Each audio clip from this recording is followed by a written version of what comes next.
कौन है ये लोग?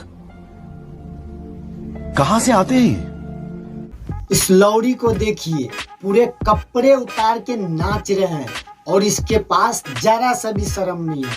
इस लौड़ी का वीडियो देख के आज से 1000 साल पहले की बात मुझे याद आ रही है, जो कि रामचंद्र जी कह गए थे सिया जी से। रामचंद्र जी कह गए थे सिया जी से, एक दिन ऐसा कलयुग आएगा, चूत चुदेगी कंप्यूटर से और लंड खड़ा रह जाएगा। नचिया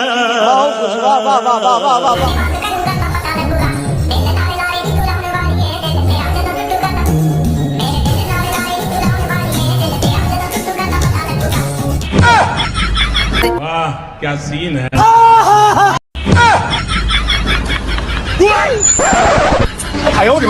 बाप के कपड़े उतर गए बेटी को पढ़ाने में।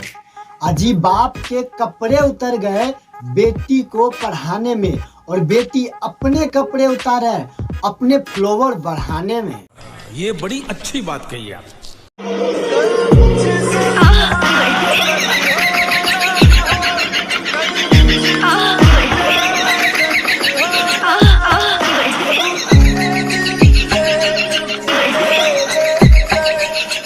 अब बताइए मोदी जी, हमारा वीडियो आपको कैसा लगा?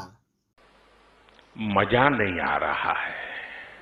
मोदी जी, दोनों लड़की नंगे होके नाच रही है, फिर भी आपको मजा नहीं आया। अब मैं नंगे होके नाचूं क्या?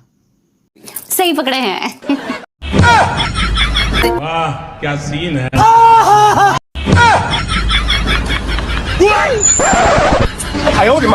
मोदी जी, आपसे अच्छा तो राहुल गांधी है। क्यों राहुल गांधी जी, आपको हमारा वीडियो कैसा लगा? मजा आया, और मैं ये जो मजा है हिंदुस्तान के हर व्यक्ति को देना चाहता हूँ। मजा क्यों नहीं आएगा राहुल जी? इसी लड़की के पीछे तो आपका सरकार बार बार गिर जाता है। आप देश पे कम और लड़की पे ज्यादा ध्यान देते हो। सही पकड़े हैं। ये बड़ी अच्छी बात कही आप। अब तुम लोग गलती से अगर नए हो तो सब्सक्राइब करो। वो जो लाल वाला बटन है उस पर अपने जीजा जी फेंक के मारो या फूफा जी, मुझे नहीं पता, बस क्लिक हो जाना चाहिए। अब मैं भी जा रहा हूं, मुझे मुठिया पेलने जाना है। बाय। वो है